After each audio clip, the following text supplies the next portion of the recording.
उत्तराखंड की माता धारी देवी की कहानी। आज हम जानेंगे धारी देवी मंदिर के इतिहास के बारे में, जो कि देवभूमि उत्तराखंड की सबसे प्रसिद्ध देवी मानी जाती है।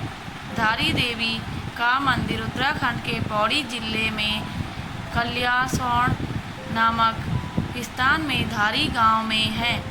अलकनंदा नदी के बीच में बसा ये मंदिर बेहद खूबसूरत है।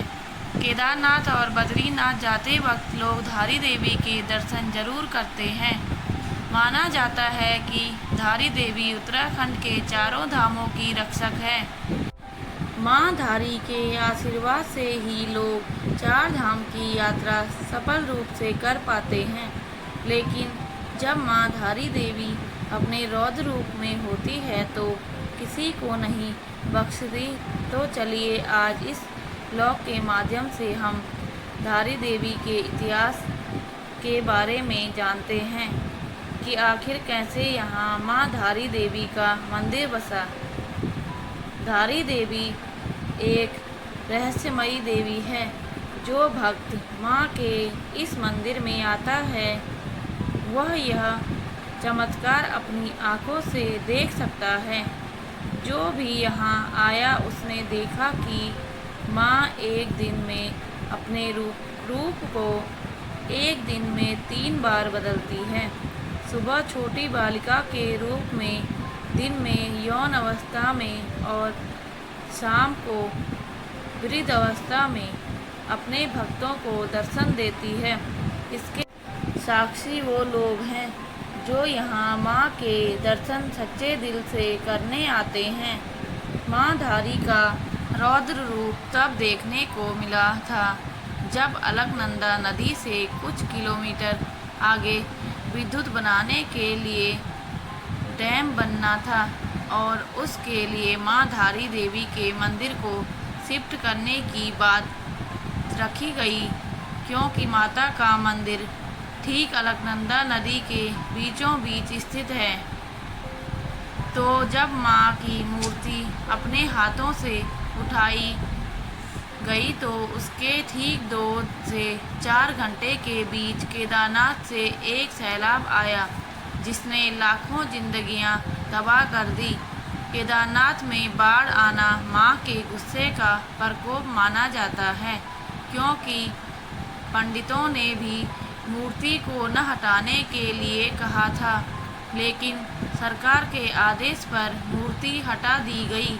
जिसके बाद उत्तराखंड में केदारनाथ से आई आपदा का नुकसान कई जिंदगियों को चुकाना पड़ा। माँ धारी देवी का मंदिर चारों धामों के रक्षक के रूप में जाना जाता है। तो आइए जानते हैं धारी देवी की सच्ची कहानी। दोस्तों, माँ धारी देवी के 7 भाई थे और अपने भाइयों से माँ धारी बहुत प्रेम करती थी, लेकिन उनके भाई उनको बिल्कुल पसंद नहीं करते थे। इसके 2 कारण थे। पहला कि उनका रंग बहुत ज़्यादा सांवला था और दूसरा कि उनको पता चल गया था कि उनकी बहन के ग्रह उन भाइयों के लिए अच्छे नहीं हैं। जब तक ये छोटी बच्ची है तब तक उनके जीवन को संकट है। माँ पिता के गुजर जाने के बाद भाइयों ने उनका ध्यान रखा, इसलिए वो उन पर अपनी जान छिड़कती थी। लेकिन भाइयों की नफरत और डर बढ़ने लगा।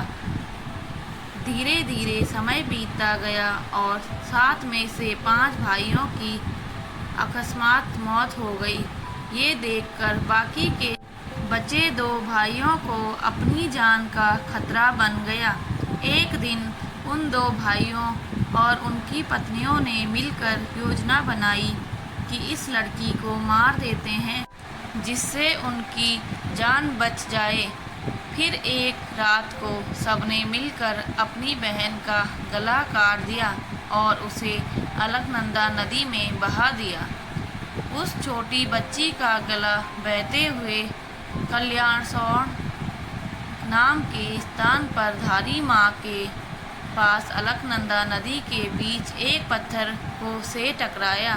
जैसे ही गलाधारी गांव में पहुंचा तो एक आदमी ने देखा नदी में एक लड़की बहती हुई आ रही है।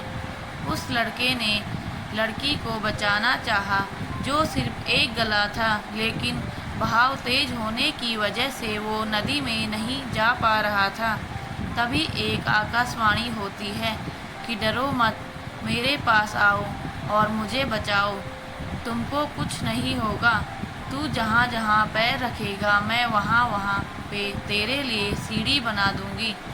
कहा जाता है कि कुछ समय पहले ये सीढ़ियाँ यहाँ पर दिखाई देती थी। वह लड़का धीरे धीरे नदी के पास जाता है और सर को उठाता है और डर जाता तो देखता है कि यह तो कटा हुआ है, तो आवाज़ कहाँ से आ रही है? तो गले से आवाज़ आती है कि डर मत, मैं स्वयं देवी स्वरूप हूँ, मुझे एक पवित्र स्थान में स्थापित कर दे। वो लड़का भी अचंभित था कि नदी में सीढ़ियाँ बनना, कटे हुए सर से आवाज़ आना, ये अवश्य ही देवी स्वरूप है।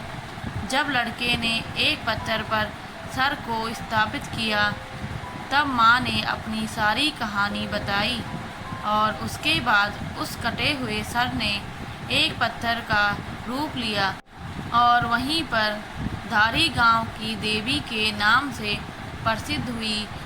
वही जो उनका धड़ वाला हिस्सा था वो रुद्रप्रयाग काली मठ में है और माँ मैथानी के नाम से प्रसिद्ध है और यहाँ माँ धारी का भव्य मंदिर भी स्थित है। धारी देवी मंदिर उत्तराखंड राज्य के पौड़ी जिले में श्रीनगर गढ़वाल में अलकनंदा नदी के तट पर श्रीनगर बद्रीनाथ मार्ग पर कल्यासौड़ में स्थित है। यह मंदिर श्रीनगर गढ़वाल से लगभग 15 किलोमीटर, रुद्रप्रयाग से 20 किलोमीटर और दिल्ली से 360 किलोमीटर दूर है। मुझे उम्मीद है कि आपको धारी देवी टेम्पल के बारे में यह जानकारी आपको पसंद आई होगी। दोस्तों, यदि आपको हमारी कहानी अच्छी लगी हो तो प्लीज़ लाइक, कमेंट, शेयर और सब्सक्राइब ज़रूर करें। धन्यवाद।